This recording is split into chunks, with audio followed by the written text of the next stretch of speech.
తెలుస్తుంది కొత్త. Right. So Shravan గారు, మేడం లాస్ట్ టైం మనము ఫస్ట్ ఫేజ్ అయిపోయిన తర్వాత ఒకసారి మాట్లాడుకున్నట్టున్నాం, మళ్ళీ ఇప్పుడు సెకండ్ ఫేజ్ అయిపోయిన తర్వాత కూడా మాట్లాడుకుంటున్నాం.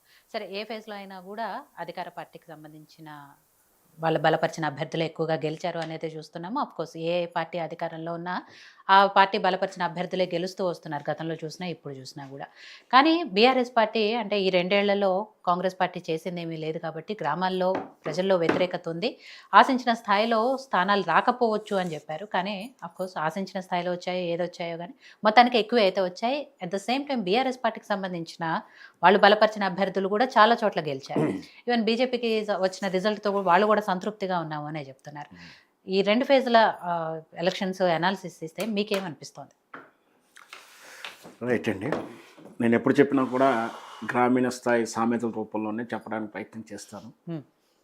ఇప్పుడు కూడా మా ఊర్లో మా సార్ చెప్పేవాడు, నెత్తున్న కుప్పేస్తే చెల్లుతుంది, పండున్న చెట్టుకే రాళ్ళు.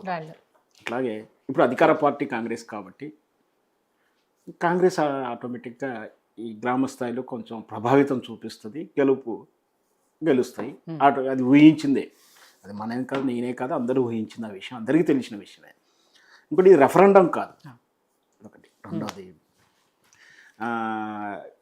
ఇంకేదో సామెత చెప్పినట్టు ఉన్నోళ్ళంతా నా బంధువులు అన్నట్టు గెలిచిన వాళ్ళంతా మా వాళ్ళే అంటారు. సహజంగా రిజల్ట్ మన గతంలో కూడా చెప్పాం, రిజల్ట్ వచ్చి ప్రకటించక ముందే ఎమ్మెల్యే పార్టీ మారిన వైనం మనం విన్నాం. ఓకే, అట్లాంటి ఈ రోజుల్లో అంటే ఈ పార్టీ ఆ పార్టీ ఆ రోజుల్లో ఇప్పుడు ఏ పార్టీ నుంచి గెలిచినా వాళ్ళు అధికార పార్టీకే ఉంటారు. వాళ్ళు ఎటు నుంచి గెలిచినా అధికార పార్టీలకు వెళ్తారు. అంటే పార్టీ గుర్తు నుంచి పోటీ చేయలేదు వీళ్ళు. ముఖ్యంగా ఇప్పుడు ఏంటంటే అధికారంలో ఎమ్మెల్యేలు ఎక్కువగా ఆ పార్టీ వాళ్ళు ఉన్నారు కాబట్టి వాళ్ళ ప్రభావం ఉంటుంది, ఆ మంత్రుల ప్రభావం ఉంటుంది. గెలిచే గుర్రాలకేస్తారు, ఇచ్చిన వారు గెలిచేలా చేసుకుంటారు. ఎన్ని రకాలు చేసినా కూడా మళ్ళీ ఈ ప్రశ్నలన్నిటికీ సమాధానం కాంగ్రెస్కే ఎక్కువ మెజారిటీ ఉంటుంది అనేది అంచనా వేసింది, దాని ప్రకారమే వచ్చింది. ఒకవేళ రాలేదనుకున్నా, ఒకవేళ కాంగ్రెస్ గెలవదన్నా కూడా పెద్ద ప్రమాదం ఏం లేదు, పెద్దగా మనం బాధపడాల్సింది కానీ పార్టీ కూడా. ఎందుకంటే గ్రామ స్థాయిలో వాళ్ళకు గ్రామ రాజకీయాలతో పాటు ఆ లోకల్ రిలేషన్స్తో ఉంటాయి. ముఖ్యంగా చాలా కాలం తర్వాత జరిగినటువంటి ఎన్నికలు, చాలా ఆలస్యమైనటువంటి ఎన్నికలు. సో దాని గురించి మనం ఆశ్చర్యపడక్కర్లేదు. కానీ ఇంకొకటైతే వీళ్ళు గ్రహిస్తున్నారో లేరో కానీ అంటే గుర్తించదగిన పరిణామం, ఆశించదగే పరిణామం, ఆహ్వానించదగ్గ పరిణామం ನಮ್ಮ అన్నగారు వింటారు ఎన్నో అన్నారు. భారతీయ జనతా పార్టీ ఓటు శాతం పెరుగుతూ స్థానాలు పెరిగాయి. గ్రామీణ అర్బన్ పార్టీగా పేరున్నటువంటి బీజేపీ పార్టీకి గ్రామ స్థాయిలు కూడా వస్తున్నాయి. అంటే మార్పు మొదలవుతుంది. ఏ విధంగా జరుగుతుందో ఇక్కడ బీఆర్ఎస్కి ఎన్ని పెరిగాయి ఎన్ని తగ్గాయి అనేది ఇక్కడ సమస్య కాదు, భారతీయ జనతా పార్టీకి వస్తుంది. ఈ భారతీయ జనతా పార్టీకి వస్తుందంటే కాంగ్రెస్ ప్రభావం తగ్గుతుందని వాళ్ళు తెలుసుకోగలగాలి. ఎందుకంటే గ్రామీణ స్థాయిలో సహజంగా భారతీయ జనతా పార్టీ ప్రభావం చాలా తక్కువ ఉంటుంది. సార్ గతం కన్నా ఈ అర్బన్తో పోల్చుకుంటే అయినా కూడా మంచి స్థానాలు వచ్చాయి, మంచి అభివృద్ధి కూడా జరిగింది. 259 పైకంటే మాటలేం కాదు, మంచి స్థానం వచ్చింది. సో అది కూడా ప్రతికూల పరిస్థితి. అంటే ప్రతికూల అంటే అధికార పార్టీ కాకుండా కాంగ్రెస్తో జత కూడా గ్రామీణ స్థాయిలో సరే రాష్ట్ర స్థాయి నాయకులు అయితే మలాఖత్లో ఉన్నారు కాంగ్రెస్ పార్టీతోటి, కానీ గ్రామీణ స్థాయి ఆ విధంగా ఉండరు జనరల్గా. అందుకని వాళ్ళు పార్టీ మారారు. నాకు అంచనా ఉన్నాయి 259లో 5-6 మారుతారేమో, కానీ ఆ 250 మాత్రం అక్కడే భారతీయ జనతా పార్టీకే ఉంటారు. సో ఇదేం జరిగినా ఎన్నికల్లో ఆ వరవడి ఎట్లా ఉంటుంది, అధికార పార్టీ వైపు ఉంటుంది. నాకైతే గుర్తుంది గత ఎన్నికల్లో గ్రామ పంచాయతీ అచ్చంపేట అనుకుంటా 18 వార్డులు ఉంటే 18 బీఆర్ఎస్ గెలిచింది. అంటే 100% గెలుచుకుంటూ వెళ్ళింది. అప్పుడు ప్రపంచం అప్పుడు అట్లుంది, ఆ పార్టీది ఉంది, అప్పుడు నడిచింది.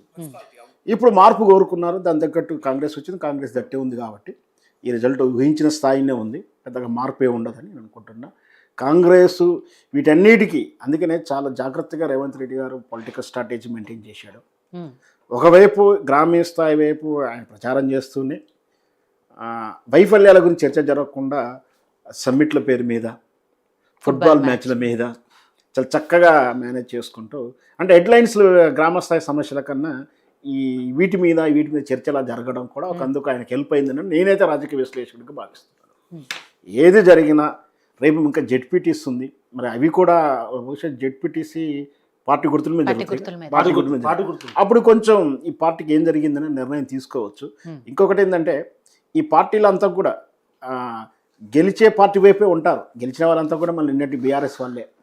మరి అంతకుముందు టీడీపీ కాంగ్రెస్ మళ్ళీ ఒక చర్చ అది. సరే సహజంగా అయితే బీఆర్ఎస్కు ఎక్కువ శాతం ఉంటుంది, 30-40% వాళ్ళ కార్యకర్తల నుంచి ఉద్యమం నుంచి వచ్చిన వాళ్ళు ఉన్నారు. సరే ఏం జరిగినా కూడా గెలిచిన వాళ్ళంతా కూడా వాళ్ళ గ్రామానికి ఏదైతే చాలామంది చూసాం, డాక్టర్ రాజీనామా చేసి వచ్చారు, ఫారెన్ నుంచి వచ్చిన వాళ్ళు ఉన్నారు, ప్రభుత్వ ఉద్యోగాలు చేసినారు, ఒక ఎస్ఐ కూడా రాజీనామా చేసి వచ్చిన వాళ్ళు ఉన్నారు. ఏమున్నా తన ఊరికి ఏదో చేయాలని ప్రయత్నం. ఈ రాజకీయ పార్టీల ప్రమేయాన్ని పక్కకు పెట్టి గ్రామాలు ఎప్పుడైతే సస్యశ్యామలంగా ఉంటాయో, గ్రామాల అభివృద్ధి జరుగుతుందో, ఈ దేశం అభివృద్ధి చెందుతుందో, గాంధీ సిద్ధాంతం ఏదైతుందో ఆ గాంధీని నమ్మినటువంటి కాంగ్రెస్ పార్టీ వాళ్ళ రాజకీయాలు పక్కకు పెట్టి గ్రామ స్వేచ్ఛ వాళ్ళకి ఇస్తే, ఇప్పటికైనా ఏంటంటే రెండు పార్టీ రాష్ట్ర కేంద్ర ప్రభుత్వాల మధ్య ఈ గ్రామ సర్పంచులు వీళ్ళు చెప్పేటప్పుడు అభివృద్ధి మా నిధులు అని చెప్తారు. వీళ్ళకి నిధులకు పనులు డబ్బులు కాంట్రాక్ట్ డబ్బులు రాలేదంటే మాత్రం రాష్ట్ర ప్రభుత్వాల మీద నెట్టేస్తారు. ఏ జరిగినా కూడా గ్రామ స్థాయిలో జరిగేటువంటి ఆర్థికంగా ఉండే తక్కువగా ఉంటారు, తక్కువ స్థాయిలో ఉంటారు.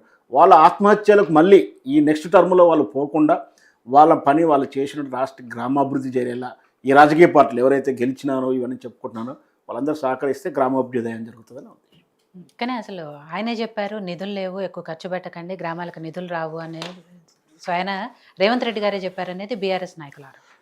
చెప్పాడు, ఖర్చు పెట్టకండి, ఎక్కువ దాకా మీరు ఓడిపోతే నన్ను తిట్టుకుంటారు, మీరు ఖర్చు కూడా ఎక్కువ పెట్టకండి, గెలిస్తే మనది, గెలవకుంటే మీరు తక్కువ ఖర్చు పెడితే నేను ఎక్కువ తిట్టుకోరని అనుకున్నాడేమో. సో ఇది ఏం జరిగినా కూడా రేవంత్ రెడ్డి గారు ఇప్పుడు మాట్లాడింది, పొద్దున మాట్లాడింది, సాయంత్రం మాట్లాడింది చాలా తేడా ఉంటాయి. ఆయన అధికారం ఉన్నప్పుడు ఒక రకంగా మాట్లాడే, అధికారం లేకుండా మాట్లాడే 100 ఎగ్జాంపుల్స్ ఉన్నాయి మన దగ్గర. సో రేవంత్ రెడ్డి గారు ఏ వాక్యం చేసింది దాన్ని అయితే కన్సిడర్ చేయాల్సిన అవసరం లేదన్న ఉద్దేశం.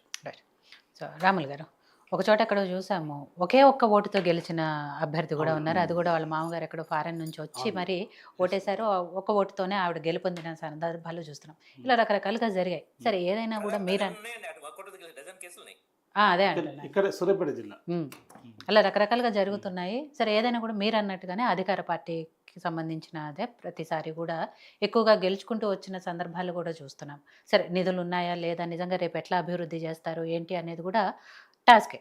అట్ ద సేమ్ టైం కేంద్రం నుంచి రావాల్సిన నిధులు ఉన్నాయి, అవి వచ్చిన తర్వాత కొంత అయితే అభివృద్ధి జరుగుతుంది. ఆ తర్వాత సంపద సృష్టి చేసో లేకపోతే పైసలు ఎట్లా వస్తాయి ఏంటి అనేది ఒక ప్లాన్ ఆఫ్ యాక్షన్ ప్రకారం వెళ్తాము అని చెప్పేసి రేవంత్ రెడ్డి గారు చెప్పారు. ఇక 3వ ఫేజ్లో ఎలా ఉంటుంది ఏంటి అనేది మీరు ఇందాక ఆల్రెడీ చెప్పారు. మొత్తం మీద ఇవి గుర్తులకు సంబంధించింది కాదు కాబట్టి ఎవరు గెలిచినా కూడా మా వాళ్లే అనుకుంటారు కాబట్టి అలానే కాంగ్రెస్ పార్టీకి ఎక్కువ వచ్చాయనేది శ్రవణ్ గారు చెప్పారు. రేపు జెడ్పీ